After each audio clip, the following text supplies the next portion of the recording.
Before time had a name, before kings ruled and cities rose, the earth was a wild and untamed world. The air was thick with mystery. The ground echoed with the footsteps of creatures long vanished, and survival was not a choice. It was a daily battle. In this forgotten age, our earliest ancestors walked a perilous line between life and extinction. They had no tools, no language, no fire, only instinct, courage, and the will to endure. This is the untold story of how humanity began, how fragile sparks of intelligence flickered amidst chaos, slowly lighting the path toward civilization. In the raw dawn of existence, survival was not a concept. It was the only law that mattered. The world 4.7 million years ago was vast, wild, and merciless. Earth was teeming with life, but not the kind we know today. Towering beasts, clawed predators, and relentless scavengers ruled the open plains and dark forests. Early humans, fragile and few, had no claws, no fangs, and no natural armor. They were soft-skinned and slow, standing on two uncertain legs that gave them height, but robbed them of speed. Yet in that disadvantage lay the seed of something extraordinary, the beginning of awareness.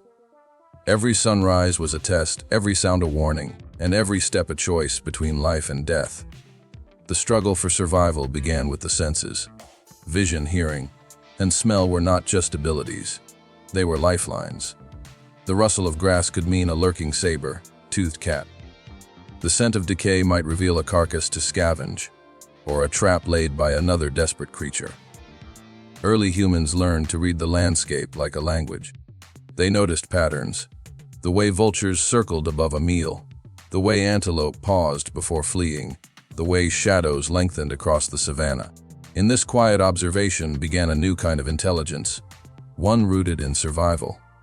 They didn't yet know words or stories, but they understood rhythm, timing, and instinct. Hunger was a constant companion.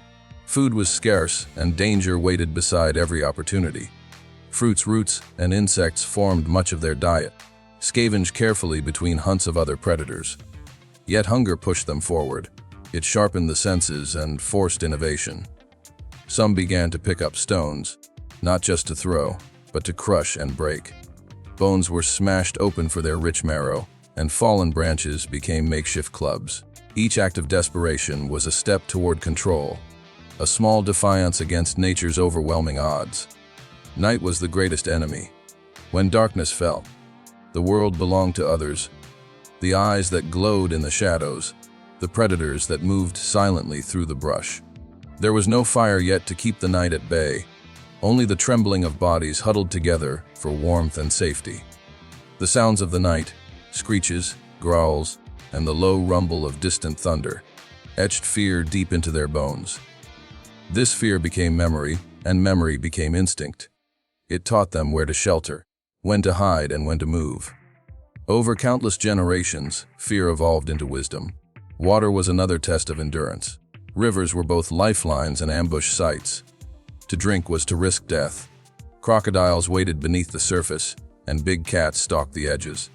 Early humans learned to approach carefully, to read ripples, to sense danger in stillness. They followed herds, understanding that where animals gathered, water flowed.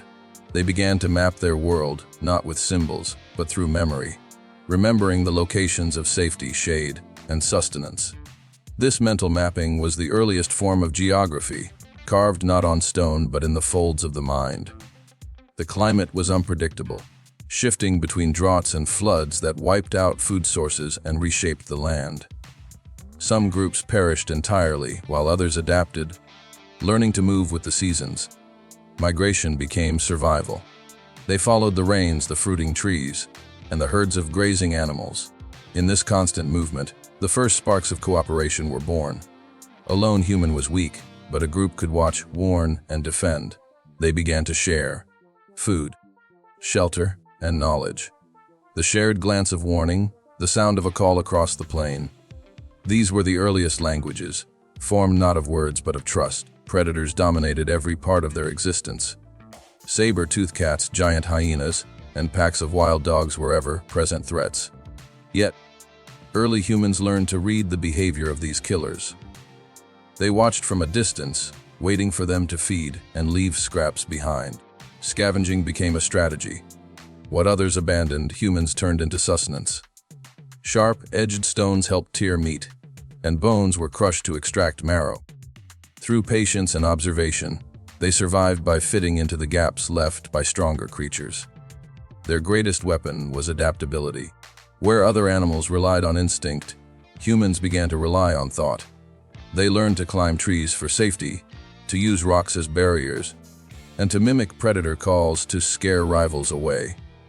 The mind was evolving faster than the body, and the world around them became both a challenge and a teacher. Every obstacle forced a new idea. Every close escape became a lesson passed silently through generations. Over time, survival became not just reaction, but anticipation. They began to sense weather changes, to read the wind, to understand the movements of prey. They learned that some plants healed wounds, while others poisoned. This knowledge was not recorded, yet it lived. Transferred through imitation, through the quiet observation of the young watching the old. Slowly, life became more than endurance. It became strategy.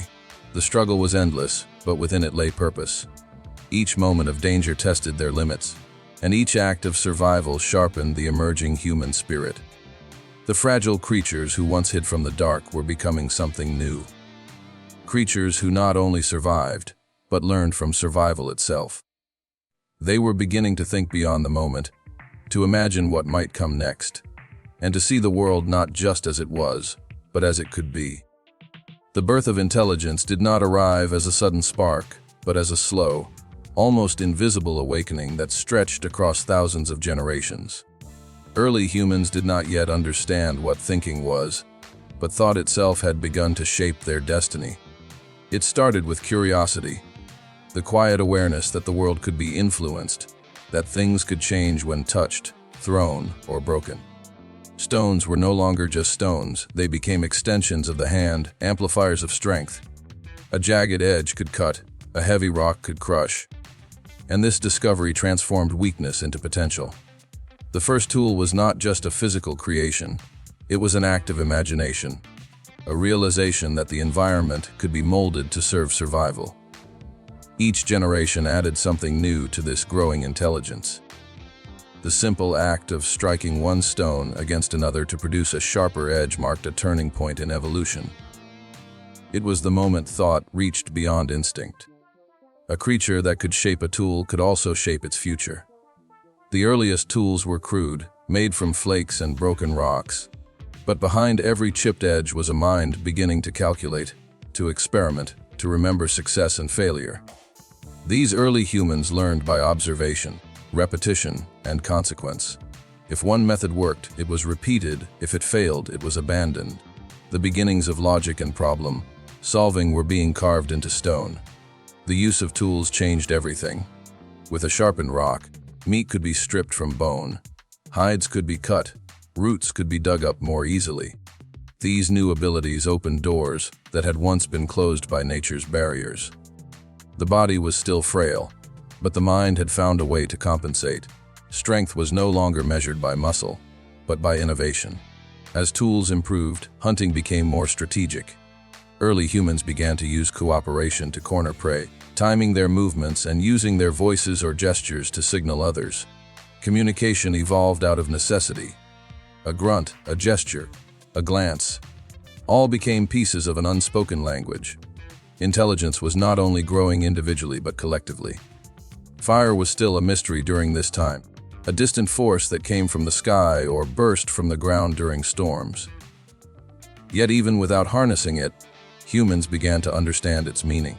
They watched how it scared predators, how it consumed trees, how warmth radiated from its heart. This observation planted another seed of understanding, that the natural world could be studied, predicted, even controlled. The mind was moving beyond survival and into comprehension. Awareness of cause and effect gave early humans an advantage no other creature possessed. They began to see patterns, the connection between clouds and rain, between dry seasons and migration, between hunger and preparation. Memory became the foundation of intelligence. The ability to recall past experiences turned survival from random chance into deliberate action. They remembered where food could be found, which paths led to danger, and how the seasons shifted the landscape. Knowledge began to accumulate, not just in individuals but across generations. The young learned by imitation, watching the older ones shape tools, hunt, or gather. Every act passed down was a small lesson in thinking, every imitation a reinforcement of intelligence. The first human culture was forming, built not on words, but on shared understanding. As tools became more refined, so did the thought behind them. Stone flakes turned into hand axes became multi-edged cutting tools, and eventually, the concept of shaping objects with purpose became a skill. This shaping of the physical mirrored the shaping of the mind. They were beginning to think abstractly, to imagine outcomes before they existed. When a hunter chipped a stone, he could see its potential in his mind before it was formed. This foresight was imagination in its earliest form, the ability to project beyond the present moment, to anticipate, to plan. The birth of intelligence also brought the birth of problem solving. When prey escaped or food ran out, the mind began searching for alternatives. Instead of waiting for opportunity, they created it. Branches became spears, stones became traps, bones became tools. Even failure carried meaning. It became data, something to be analyzed and learned from. The world was no longer just an environment to survive in. It had become a puzzle to be understood and reshaped. Each solution led to another challenge, and each challenge demanded deeper thinking. Emotions began to play a new role in this awakening. Fear and hunger had always driven instinct, but now there was curiosity, caution, empathy. The sight of another's injury stirred memory and recognition. The understanding of pain in others led to cooperation, to helping, to protecting. This was intelligence in its most human form, the ability to perceive not just the world, but the minds within it. Early humans began to form bonds that went beyond survival. They learned that working together increased their chances of success. Shared tools, shared food, and shared safety became the first signs of organized society. As intelligence expanded, so did creativity. Humans began to notice shapes, colors, and sounds not just as signals of danger or food, but as patterns of beauty and rhythm. The first sparks of imagination and expression were forming beneath the weight of survival. The shaping of tools led to the shaping of symbols, gestures that carried meaning beyond immediate need. The first seeds of art, communication, and philosophy were buried in these moments of awareness. The world around them had not changed, but they had.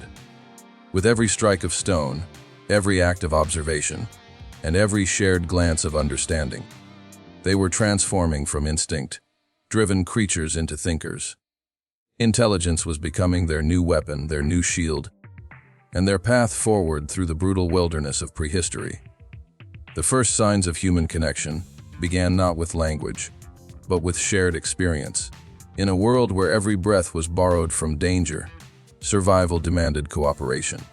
Early humans learned that together, they stood a better chance against the unforgiving elements and the beasts that stalked the dark. Solitude was death, but unity was strength. The bond between them was not built through words but through instinct, gesture, and emotion. A warning cry, a reaching hand, a shared piece of food. These were the earliest acts of community. What began as survival soon grew into something deeper, something that would define humanity itself. The understanding that life was not endured alone. In small groups scattered across vast landscapes, they began to form the first social patterns. Families became clans, clans became tribes, and each person's role slowly took shape. The hunters, the gatherers, the watchers, the nurturers, each contributed to the fragile web that held them together. Around them, the world was vast and cruel, but within their circle there was warmth, safety, and belonging. The act of sharing food was sacred, not out of generosity but necessity. When one found food, all ate. When one was in danger, others defended. These early bonds were built on survival, but over time they became expressions of loyalty and empathy. Communication grew stronger as these connections deepened. The human voice became more than a cry of fear or a call of warning. It became a tool of understanding. Different tones, gestures, and expressions carried meaning. The first forms of proto Language began to take shape as sounds developed purpose. A sound could signal water, danger, or food. A gesture could summon, comfort, or warn. From this primitive exchange of meaning came the foundation of language, the bridge that allowed thought to move from one mind to another. Each small exchange wove the group tighter together, and as language grew, so did trust. Fire, once feared and distant, became the center of these connections. When humans finally learned to control it, everything changed. The night was no longer the enemy. It became a time of gathering, of rest, of storytelling without words. Around the fire, they learned to share more than food. They shared memory. The light illuminated faces and emotions. The flickering flames danced across the eyes of those who watched and listened. Here, the first human culture was born. Lessons of survival, the habits of animals, the dangers of certain plants, all were passed through gesture and imitation. Over time, memory transformed into tradition, and tradition became identity. The sense of belonging brought with it new emotions: affection, jealousy, grief, and pride. When one of them was lost, the others felt the void. Death began to mean something. They began to understand absence, to feel sorrow, to mourn. Burial sites from millions of years ago show that even the earliest humans treated their dead with care, covering them with earth or placing objects beside them. This act was more than instinct. It was an acknowledgement of connection beyond life. The beginnings of spirituality and reverence for existence were forming in these gestures, hinting at a consciousness that reached beyond survival.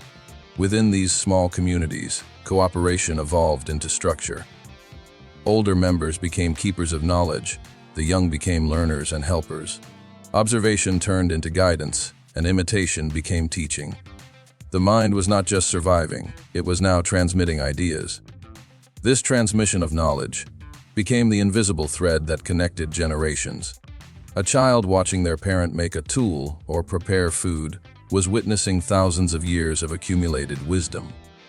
What had once been learned through trial and error was now preserved through communication and trust. The challenges of nature continued to test these bonds. Scarcity, predators, disease, and climate all threatened their fragile existence. Yet it was through cooperation that they endured. When drought came, they moved together. When danger approached, they stood as one. The survival of one became the survival of all. This understanding of mutual reliance was the essence of early humanity, a balance between individuality and unity. Even without laws or rules, a moral code began to take shape. Those who harmed the group were shunned, those who shared were respected. Ethics was being born in the fires of necessity. Over time, emotional intelligence grew alongside physical endurance. They began to sense each other's moods, to comfort, to reassure. The mother's touch, the protective stance of a leader, the warning look before danger, all were expressions of empathy. These were not simple reactions but deliberate responses, shaped by the awareness of others' feelings. It was empathy that bound them together more tightly than fear ever could. This capacity to feel what another felt marked a profound shift. It turned survival into humanity. The concept of belonging became inseparable from identity. Each person understood themselves as part of something greater, a living network that carried their past and secured their future. The fires they built were more than sources of heat. They were symbols of unity, of home, of continuity. Around those fires, the first stories began to form, not through words but through motion, expression, and sound. A mimic of a hunt, the pointing toward the stars, the echo of a roar. All of these became primitive storytelling, a shared interpretation of the world around them. These stories bound them to the land, to their ancestors, and to each other. Through connection and adaptation, early humans learned that the greatest strength was not in the body, but in the bond. The world around them remained harsh and indifferent, but within their gatherings, warmth and meaning took root. They were no longer just surviving. They were becoming aware of each other's existence in ways no other creature had. This shared understanding, born of struggle and sustained through trust, would become the foundation of everything that followed.